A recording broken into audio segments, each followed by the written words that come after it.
Roman और Seth के match में क्या आ सकते हैं, द रॉक बड़ी हिंट मिली। वही ब्रॉक लेसनर क्या होने वाले हैं रिटायर इस समर स्लैम पे। वही निक एल्डिस को लेके क्या चल रहे हैं WWE के प्लान्स, और कौन कौन जीतने वाला है इस साल समर स्लैम पे। आइए बात करते हैं इन सारे टॉपिक्स के बारे में आज की समर स्लैम प्रेडिक्शन वीडियो में। तो सबसे पहले अगर शो के स्केड्यूल की बात करें तो 2 नाइट का ये इवेंट होने वाला है। अगस्त 2 सुबह 3:30 बजे से आपको नाइट 1 देखने को मिलेगी समर स्लैम की। वही अगले दिन यानी कि मंडे को आपको नाइट 2 देखने को मिलेगी सुबह 3:30 बजे। सो सुबह आपका स्कूल, कॉलेज या ऑफिस हो सकता है, तो उससे पहले आप समर स्लैम देख के ही निकलेंगे। देखने के लिए नेटफ्लिक्स तो है ही, बाकी मैं भी लाइव आने ही वाला हूँ। सुबह 5 बजे से मैं भी आपको लाइव वहाँ पे मिल जाऊंगा। बीच में हो सकता है कि एक सरप्राइज एपिसोड आपको समर स्लैम का भी देखने को मिले। बाकी दोस्तों अब चलते हैं प्रेडिक्शन की तरफ। ब्रॉक लेसनर वर्सेस ओबा फेमी हेल इन अ सेल मैच। सो ये मैच कहाँ पे सेट होगा उस चीज पे थोड़ा डाउट है, लेकिन मोस्ट प्रोबेबली ये ओपनर मैच की तरह समर स्लैम को किक स्टार्ट दे सकता है। यानी पहला ही मैच हमारा हेल इन अ सेल मैच होने वाला है, और ये ओबा फेमी वर्सेस ब्रॉक लेसनर की सीरीज का आखिरी मैच और सबसे लंबा मैच होने वाला है। हाँ, शायद इस मैच के अंदर ज्यादा वेपन्स का इस्तेमाल नहीं होने वाला, लेकिन दोनों बंदे खुद ही अपने आप में एक वेपन ही है, और फाइट ऐसी करेंगे कि केज भी टूट सकता है। मैच में आपको कई F5s और पावर बॉम्ब्स लगते भी दिखाई देंगे। हो सकता है लगातार फिनिशर पे फिनिशर लगते ही चले जाएं, और फाइनली मुझे लगता है इस मैच के अंदर ओबा फेमी ही जीत निकालने वाले हैं, और ब्रॉक लेसनर फाइनली अपने होम टाउन में रिटायरमेंट ले लेंगे। ब्रॉक फिर ओबा का हैंड रेस करके बता भी देंगे कि उनके सक्सेसर आ चुके हैं, और एक इमोशनल रिटायरमेंट उनका फाइनली हमें देखने को मिलेगा। वहीं इस डोमिनेंट परफॉर्मेंस के बाद में ओबा फेमी को हो सकता है डायरेक्टली वर्ल्ड टाइटल के लिए ना भेजा जाए, बल्कि वो थोड़ा IC टाइटल के लिए चैट गेबल से लड़ सकते हैं, और एक छोटी राइवलरी दोनों के बीच में हो सकती है। वहीं ब्रॉक लेसनर की बात करें तो 49 की एज पे फाइनली अब वो रेस्ट लेने वाले हैं। पैसे बनाने के लिए उन्होंने स्पेशली रिटर्न किया था, और वो उन्होंने बना लिए हैं, लेकिन ब्रॉक पूरी तरीके से रिंग से दूर चले जाएं ये भी होने नहीं वाला। बीच बीच में आके वो छोटे मोटे F5 मार जरूर सकते हैं, या इवन सऊदी में तो वो मैच के लिए भी ओपन रहेंगे। तो हम उनकी रिटायरमेंट फुली नहीं, लेकिन एक सॉफ्ट रिटायरमेंट यहाँ पे देख सकते हैं। ओवरऑल इस मैच को तो जीतने वाले हैं ओबा फेमी। हालांकि एक चीज है जो मैं चाहता हूँ WWE को यहाँ करनी चाहिए, ब्रॉक के जाते जाते एकदम से ब्रॉन ब्रेकर वहाँ पे आए और उनको स्पीयर लगा दें। बस एक स्पीयर लगा दे और अपना खोया हुआ पुश वापस लेके चले जाए, क्योंकि इसके बाद Brock Lesnar versus Bron Breakker हमें कभी देखने को मिलेगा कि नहीं वो हमें नहीं पता। Interim WWE women's championship ladder match. Rhea Ripley की इंजरी के चलते WWE को इमरजेंसी में ये मैच सेट करना पड़ा है, और एक इंटरिम वुमेन्स चैंपियनशिप को लटकाया जाएगा लैडर के ऊपर। थोड़ा सा मुझे तो ये इंटरिम टाइटल का मुद्दा ही समझ नहीं आया। अगर एक चैंपियन इंजर्ड हो गया तो उसको टाइटल वेकेट कर देना चाहिए। WWE को इंटरिम टाइटल लाने की क्या जरूरत पड़ गई है। लेकिन दोस्तों WWE की भी अब यहाँ पे एक वजह है। रिया रिप्ली को जो इंजरी हुई है वो 2 हफ्ते में भी सही हो सकती है, और 2 महीने में भी सही हो सकती है, या ऐसा भी हो सकता है 2 महीने में भी सही ना हो पाए। तो WWE इतना रिस्क स्टोरी लाइन के साथ अब नहीं ले सकती है, लेकिन फिर भी एक मैच सेट करने में और रिया को वापस चैंपियन बनाने में ज्यादा टाइम WWE को लगता नहीं। अब एक और टाइटल ऐड हो जाएगा तो और ज्यादा कंफ्यूजन हो जाएगी। वैसे ही वुमेन्स के जब से 4 टाइटल हुए हैं, मैं तो भूल ही जाता हूँ कौन कौन सा चैंपियन है। खैर अब जो भी है, लेकिन अब स्टोरी लाइन के हिसाब से अगर बात करें तो WWE का प्लान था समर स्लैम के अंदर रिया रिप्ली वर्सेस जेड कारगिल का मैच करवाने का, लेकिन अब वो पूरी स्टोरी लाइन रेलेवेंट ही रहनी गई है। तो इस मैच के अंदर टिफनी स्ट्रैटन और जेड कारगिल तो है ही। टिफनी जेड के साथ साथ अब शार्लेट और चेल्सी ग्रीन भी आ चुकी हैं। चेल्सी ग्रीन को तो 1-2 डेंजर स्पॉट्स के लिए लाया गया है, और उनको 1-2 बड़े रिस्की स्पॉट्स में डाल दिया जाएगा। वही लैश लेजेंड को भी इस मैच का पार्ट बनाया जा सकता है, और सिर्फ पार्ट नहीं बल्कि ये मैच जितवाया भी जा सकता है। लैश लेजेंड के पास में यहाँ मौका है सबको शॉक करके टाइटल जीतने का, क्योंकि WWE वैसे भी अब जेड को वर्ल्ड टाइटल देना नहीं चाहती। वही शार्लेट का जो लेवल है उनको इंटरिम चैंपियन WWE बनाएगी नहीं, वो तो मेन टाइटल के लिए ही लड़ेंगी जब भी लड़ेंगी। वही टिफनी स्ट्रैटन अभी US टाइटल के साथ में अलग स्टोरी लाइन में है। तो यहाँ ओवरऑल देखा जाए तो लैश लेजेंड का नंबर तो पड़ सकता है। बाकी मैच में इंटरफेरेंस भी काफी हो सकते हैं। नाया जैक्स लैश लेजेंड के लिए आ सकती हैं, जेड की दोनों बंदियां आ सकती हैं, और एलेक्सा ब्लिस भी एक सरप्राइज एंट्री दे सकती हैं, और जेड कारगिल को चैंपियनशिप जीतने से रोक सकती हैं। भाई ओवरऑल मुझे तो लगता है ये मैच निकालने वाली है लैश लेजेंड, जो कि अभी इस मैच का पार्ट अनाउंस भी नहीं हुई है। Fatal Influence versus Bella twins and Paige 6 women tag team match. So ये मैच हो रहा है थोड़ा टैग टीम में शिफ्ट लाने के लिए। निकी बेला इंजर्ड थी, उसी वजह से पेज और ब्री बेला की टैग टीम बनी, और अब इसके बाद बेला ट्विंस वापस टैग टीम में आने वाली हैं। वहीं पेज सिंगल स्टार बनके जेसी जेन के पीछे जाएंगी, और मेरे हिसाब से ये मैच तो बेला ट्विंस और पेज ही निकालने वाली हैं। Liv Morgan versus Iyo Sky women's world heavyweight championship match. Okay, ये मैच इंटरेस्टिंग भी बन सकता है और नहीं भी बन सकता। सबसे पहले अगर बात करें लिव मॉर्गन की, तो इनकी टाइटल रेन इतनी कुछ कुछ खास तो रही नहीं है। वहीं जब इयो स्काई के पास टाइटल था तब भी हमें कुछ खास देखने को इतना कुछ मिला नहीं था। हालांकि इयो स्काई ने नाइट ऑफ चैंपियंस में लिव मॉर्गन को हराया था, तो मुझे लगता है यहाँ पे लिव मॉर्गन अपनी वापस जीत निकालने वाली है। ऑब्वियस है कि यहाँ पे नंबर्स गेम खेला जाएगा। हालांकि अगर डैनहाउजन मैच के बीच में आ जाते हैं तो मैच का रिजल्ट बदल सकता है। उन्होंने लिव मॉर्गन को बद्दुआ भी दे रखी है, वो चीज भी याद रखिएगा। और डैनहाउजन रिटर्न भी करवा सकते हैं स्टेफनी वकार का। वहीं एक छोटी सी राइवलरी की आग रॉक्सेन परेज के मन में भी चल रही है। ओवरऑल मुझे लगता है रॉक्सेन और रिकेल फिर से मदद करने वाली है लिव मॉर्गन की टाइटल रिटेन करने में। लिव मॉर्गन वहां मैच निकाल लेंगे और उसके बाद डैनहाउजन आएंगे स्टेफनी वकार के साथ में, और फिर हमें लिव मॉर्गन और स्टेफनी वकार के बीच में फेस ऑफ देखने को मिल सकता है। वहीं रॉक्सेन परेज भी धीरे धीरे फिर टर्न कर जाएंगी लिव मॉर्गन के ऊपर। बाकी ओवरऑल इस मैच की बात करें तो इस मैच के अंदर लिव मॉर्गन जीत निकालने वाली है। Penta versus Chad Gable Intercontinental championship match. Okay, ये मैच प्रिडिक्ट करना सबसे आसान है, और वो भी क्यों ना। चैट गेबल का होम टाउन है मिनेसोटा, जहाँ पे समर स्लैम हो रही है, और साथ ही चैट गेबल को अभी बहुत बड़ा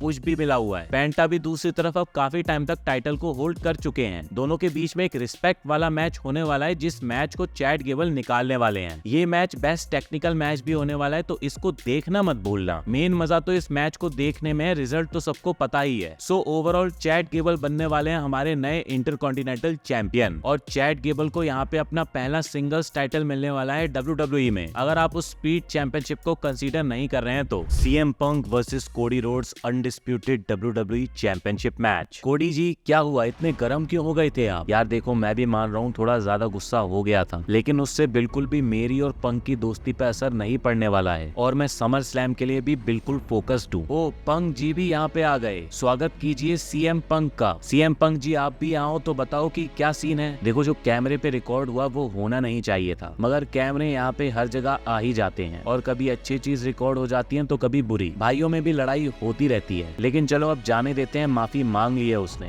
एक सेकंड, मैंने कोई माफी नहीं मांगी, गलती मैंने की ही नहीं। और भाई तो बोल ही मत, तू मेरा कोई भाई नहीं है। अच्छा ठीक है, मतलब तू अभी भी गुस्सा है, और अभी भी तेरा ईगो ही बोल रहा है। सच बताऊं तो तू बहुत शक्की आदमी बन गया है, क्योंकि जॉन सीना ने तुझे धोखा दिया, रैंडी ओर्टन ने तुझे धोखा दिया, और तुझे लगता है कि ये हर बार ही होगा। तुझे टाइटल चाहिए तो ठीक है, तेरे को मैच भी मिल गया है, लेकिन टेंशन मत ले, मैं पीछे से वार नहीं करूंगा, सीधा मारूंगा। और ये जो भी तू बोल रहा है बस तेरा ईगो बोल रहा है। ठीक है, मानता हूँ मेरे में थोड़ा ईगो है। क्या है, मैं उतना सीखा सिखाया नहीं हूँ जितना तू सीखा सिखाया है, मगर तेरे को ना मैंने कभी कुछ बोला नहीं है। तेरा दोस्त बनना तो बहुत ही मुश्किल काम है। सैटरडे नाइट मेन इवेंट में तेरा मास्क उतर गया था, तो ये ईगो की बकचोदी ना अपने ही डाल ले, समझा। सैटरडे नाइट मेन इवेंट में जो हुआ वो गलती से हुआ, ये जानबूझ के कर रहा हूँ, ये ले। ओके, सो ये मैच मेन इवेंट करने वाला है नाइट 1 को, और एक चीज जो बिल्कुल नहीं होने वाली है वो है कोडी रोड्स का यहाँ जीतना। आई मीन सैमी के साथ अभी तो ये चीज हुई है कि बहुत छोटा टाइटल रेन मिला। वहीं लास्ट समर स्लैम में भी CM पंक का टाइटल रेन कितना छोटा था, जब सेथ रोलेंस ने उनके ऊपर कैश इन कर दिया था। वहीं कोडी रोड्स भी अब काफी लंबे टाइम तक चैंपियन रह लिए हैं, अब उनको भी टाइटल एटलीस्ट रेसलमेनिया तक तो चेज करना ही चाहिए। बाकी ये इनकी राइवलरी का पहला मैच होने वाला है, और जहां तक है रेसलमेनिया में जाके ही इनके बीच में दूसरा मैच होगा। तब तक CM पंक के पास टाइम रहेगा अपने आप को एज अ चैंपियन स्टैब्लिश करने का, और CM पंक कहीं ना कहीं इस मैच के अंदर हील टर्न कर सकते हैं, लेकिन सिर्फ आप कोडी रोड्स को हील टर्न करके हरा दो, वो ट्रिपल एच के एरा में पॉसिबल नहीं है। तो कोई ना कोई तो आएगा ही। टू बी ऑनेस्ट, मैं चाहता हूँ कि रैंडी ओर्टन यहाँ पे रिटर्न करें, लेकिन ज्यादा चांसेस है सैमी ज़ेन के इस मैच में घुसने के। जो भी आने वाला है वो अटैक तो कोडी रोड्स पे ही करने वाला है, और पंक उसी मौके का फायदा उठा के टाइटल को रिटेन कर लेंगे। उसके बाद कोडी रोड्स अपना बदला लेने में कुछ टाइम के लिए उस बंदे के पीछे लग जाएंगे। वहीं CM पंक अपना हील रन उसके बाद चला सकते हैं। बाकी मैं तो चाहता हूँ दोस्तों कि रैंडी ओर्टन आए और अपनी स्टोरी को कंप्लीट करें, लेकिन इससे होगा ये कि कोडी रोड्स को फिर हेट मिलने लग जाएगा। इसीलिए WWE सैमी ज़ेन का इंटरफेरेंस करवाएगी, ताकि सैमी ज़ेन को लोग हेट दें और कोडी रोड्स हीरो ही बने रहें। ओवरऑल इस मैच के अंदर CM पंक विक्ट्री निकालने वाले हैं। Sami Zayn versus Finn Balor WWE championship number 1 contenders match. Okay, so ये लेटेस्ट मैच WWE ने ऐड किया है स्मैकडाउन पे, और इसमें मेरे हिसाब से फिन बैलर जीत निकालने वाले हैं, और उसके बाद वो CM पंक के साथ मैच करते हमें नजर आएंगे। वही सैमी ज़ेन और कोडी रोड्स अपनी स्टोरी लेके दूसरी तरफ चले जाएंगे। गुंथर वर्सेस निक एल्डिस सिंगल्स मैच। सुन बे बॉस, तूने जो अपने ये नौकर पाल रखे हैं ना, तेरा ये मैनेजर मेरे मुद्दों में बहुत घुस रहा है। मैं WWE चैंपियन होता अभी तक, अब मैं सीधा तेरे से पूछ रहा हूँ कि क्या करेगा अब तू उसका, कैसे इसका निपटारा करेगा। देख, तू उस चीज को ऐसे ले रहा है कि उसमें उसकी गलती हो, उसने तुझे परेशान किया हो, लेकिन जैसे जैसे मैं देख रहा हूँ ना, तेरी उंगली किसी इंसान के इतना अंदर गई है कि बंदे ने उल्टा तेरे उंगली फिर करी है, समझा? तूने उसको इतना तंग किया कि उसने आके तेरा पिछवाड़ा काट लिया, मतलब तू उसकी साइड ले रहा है। मैं किसी की साइड नहीं हूँ, समझा? अरे रुक जा बे, बिल्कुल सही बोल रहे हैं वो। तुझे क्या लगा तू मेरे को मारेगा और कुछ नहीं होगा तुझे? भूल मत बेटा किससे पंगा ले रहा है तू, समझा? ठीक है, ये ले बता अब कौन है बेटा? तेरी जात का कुत्ता पालूं, तोड़ दूंगा तुझे। आजा ना, बस बिल्कुल बस, अब बहुत देख लिया है हमने। तुम्हें लड़ना है तो ये लड़ने की जगह ही है, इसीलिए समर स्लैम में होगा रिंग जनरल गुंथर और निक एल्डिस का मैच। कर लेना अपना निपटारा वहीं पे। गुंथर का एक एपिक मैच सेट हो गया है निक एल्डिस के साथ में। 3 साल बाद निक एल्डिस रिंग के अंदर आ रहे हैं और पहली बार वो WWE रिंग के अंदर रेसलिंग करने वाले हैं। काफी लोगों ने तो उनको देखा भी नहीं है रेसलिंग करते हुए। मैंने तो उनको इंडिया में रिंग का किंग में देखा था, जब उनको सर ब्रूटस मैग्नस कहा जाता था। बंदा उस टाइम पे वर्ल्ड चैंपियन बना था और मेन हील था शो का। और ये मैच तो शायद हो भी इसीलिए रहा है ताकि मॉडर्न ऑडियंस को पता चले कि निक एल्डिस आखिर क्या चीज है। गुंथर ने बोला था कि वो एक फेल्ड रेसलर हैं और रिंग के अंदर निक एल्डिस यही चीज प्रूव करने वाले हैं कि वो नहीं है और गुंथर को एंड तक मेहनत करनी पड़ेगी बंदे को हराने के लिए। हालांकि इसका ये मतलब नहीं है कि निक एल्डिस मैच को जीत जाएंगे। 3 साल बाद रिटर्न कर रहे जीएम रेसलर से तो गुंथर नहीं हारने वाले हैं, वरना उनका तो सारा डोमिनेंस ही खत्म हो जाएगा। ऑलरेडी कोडी के साथ में राइवलरी में उन्होंने कई हार का सामना कर लिया है। ये मैच गुंथर को तो विक्ट्री देगा, वही निक एल्डिस को रिस्पेक्ट और स्मैकडाउन की कुर्सी दोनों चीजें देगा। Danhausen versus Dominik Mysterio singles match. ये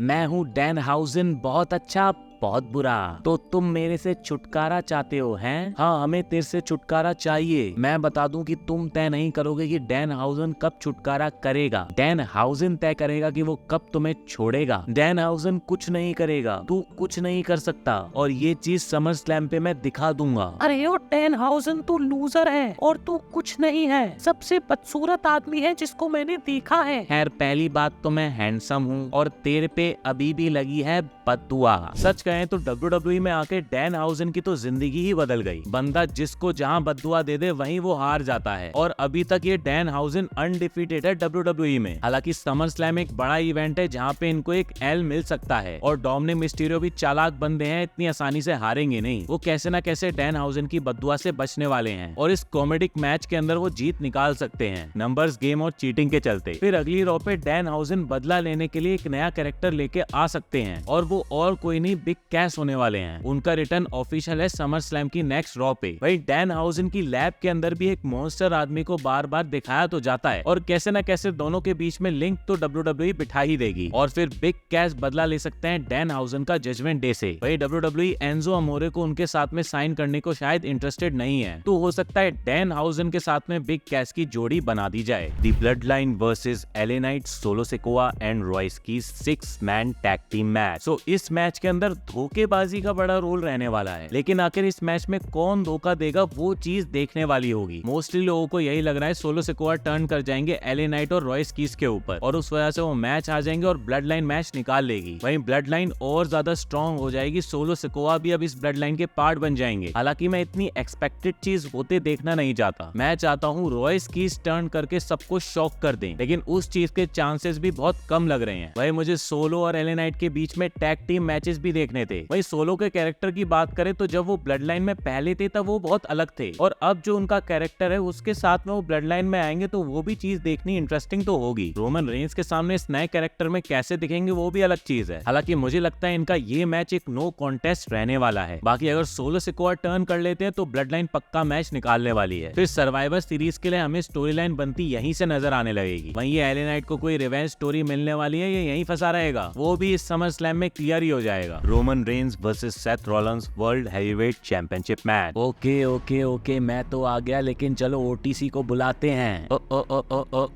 कोई नहीं आया जी। OTC आए थे सैटरडे नाइट मेन इवेंट में और वहाँ उन्होंने आपको क्या किया आपको पता ही है। हाँ बिल्कुल पता है, लेकिन फिर भी मैं आज यहाँ हूँ। लेकिन रोमन रेंस यहाँ नहीं है। सेथ रॉलिंस पिछले 3 घंटे से अपने फैंस को पीछे ऑटोग्राफ साइन कर रहा है, तो वो रोमन रेंस चैंपियनशिप लेके बैठ सकता है अपने होटल में, लेकिन मैं पीपल्स चैंप हूँ हूँ भाई। If you smell what I am cooking. Seth ji, हमें पता है आप लोगों का पास्ट काफी लंबा रहा है। शील्ड बनाई थी आप लोगों ने, फिर आपने चेयर मारी रोमन को, फिर कैश इन किया उसी मैच में जिसमें रोमन लड़ रहे थे। लेकिन सबसे बड़ी चीज ये है कि रोमन ने आज तक कभी भी आपको 1-on-1 मैच में नहीं हराया है। सवाल बस यही है कि क्या ऐसा ही रहने वाला है। देखो कोल भाई, 2016 में मैं इंजरी से रिटर्न करता हूँ। उस टाइम चैंपियन कौन था? Roman Reigns. और लगता है 10 साल बाद फिर से वही होने वाला है। 2022 में भी जब मेरा और रोमन का मैच हुआ था तो रोमन टाइटल भले ले गया हो, लेकिन विनर उस मैच का कौन था? Seth freaking Rollins. हाँ, उन 4 सालों में सिर्फ आप ही थे जिन्होंने उन्हें हराया था। हाँ, तो वही मैं पूछ रहा हूँ कोल, आखिर क्या अलग इस बार होने वाला है? कैसे इस बार कुछ अलग है रोमन रेंस में? कोई चांस ही नहीं है कि रोमन रेंस टाइटल लेके जाने वाला है वापस समर स्लैम से। रोमन ये भी कहते हैं कि आप कुछ भी कर लो लेकिन उनके लेवल पे नहीं जा पाओगे। देखो, ये बात तो वैसे मेरे को सोने भी नहीं देती है, लेकिन सच ये है कि रोमन और मैं एक रेस में कभी भागे ही नहीं। रोमन को सब कुछ हाथ में मिला है। समोअन फैमिली से है फिक्स था उसका रेसलिंग में आना, तो सब कुछ बना बनाया उसको मिला। कई लोग लाइफ को ऐसे ही जीतते हैं और उस रेस में ही भागते हैं। वहीं दूसरी तरफ मैं हूँ, मेरे जैसे लोग जिन पे कुछ नहीं होता और वो मेहनत करते हैं, मेहनत करके आगे बढ़ते हैं, सब कुछ दाव पे लगा के आगे बढ़ते हैं और तब जाके यहाँ पे पहुँचते हैं। तो रोमन कितने भी लेवलों की बात कर ले, मेरा लेवल अलग है और उससे बहुत ऊपर है। फाइनली ये नाइट 2 का मेन इवेंट होने वाला है। लिटरली 15 साल की हिस्ट्री से भरा हुआ, जहाँ दोस्ती रही, धोखेबाजी रही, समझौते रहे और शौक और इमोशंस तो भर भर के रहे। वही ये आखिरी मैच होने वाला है रोमन और सेथ रॉलिंस के बीच में। ये भी ऑलमोस्ट फाइनल है और आखिरी मौका है रोमन रेंस के पास सेथ रॉलिंस को हराने का। ये टाइटल से भी बढ़ के अपॉर्चुनिटी है रोमन रेंस के लिए। इंटरफेरेंसेस की बात करें तो नहीं, WWE इस मैच को क्लीन ही रखने वाली है ताकि रोमन इस आखिरी मौके पे क्लीन सेथ रॉलिंस को हरा के अपना टाइटल रिटेन कर ले और सेथ रॉलिंस के साथ में फाइनली अपने चैप्टर को क्लोज करें। लेकिन जो इस मैच के बाद होने वाला है वो शायद इस समर स्लैम का सबसे बड़ा रूमर है। द रॉक मैच के बाद में आके रोमन रेंस के सामने खड़े हो सकते हैं और नेक्स्ट रेसलमेनिया, जिसको WWE की सबसे बड़ी रेसलमेनिया बनाने का प्लान है, वहां पे दोनों का मैच होना है तो उसकी स्टोरी लाइन शुरू हो जाएगी। रॉक का स्केड्यूल भी नेक्स्ट ईयर की रेसलमेनिया के टाइम पे पूरा फ्री है और रेसलमेनिया 43 में उनका रिटर्न हाईली पॉसिबल बताया जा रहा है। सो उसके लिए द रॉक एक स्मॉल अपीयरेंस समर स्लैम में करके अपने आप हाइप कर देंगे समर स्लैम को। साथ ही उस चीज की एक छोटी सी हिंट सेथ रॉलिंस ने भी किक ऑफ में ही बोली थी। उन्होंने बोला था कि I am the people's champ and you smell what I am cooking, जो बताता है द रॉक को टीज तो चुपचाप किया है WWE ने। बाकी जिस तरीके से ब्लड लाइन सागा फिर से बन रही है, ऐसे में रॉक वर्सेस रोमन का मैच तो होना ही है और हो सकता है ये मैच टाइटल के लिए हो भी ना। पॉसिबिलिटीज कई सारी हैं, लेकिन ओवरऑल ये मैच तो रोमन रेंस ही निकालने वाले हैं। सो दोस्तों, मैंने तो प्रेडिक्शन कर दी, अब है आपकी बारी। कमेंट बॉक्स में आप लोग सारे मैचेस के प्रेडिक्शन कीजिए। जो टॉप 3 बंदे सबसे पहले सारे मैचेस के सही प्रेडिक्शन करेंगे उनको मिलेंगे नेटफ्लिक्स के सब्सक्रिप्शन। बाकी लाइव आके मैं और गिफ्ट्स देने वाला हूँ, तो उसको ज्वाइन करना भी मत भूलना। मिलता हूँ आपको नेक्स्ट वीडियो के साथ में, तब तक के लिए सायोनारा।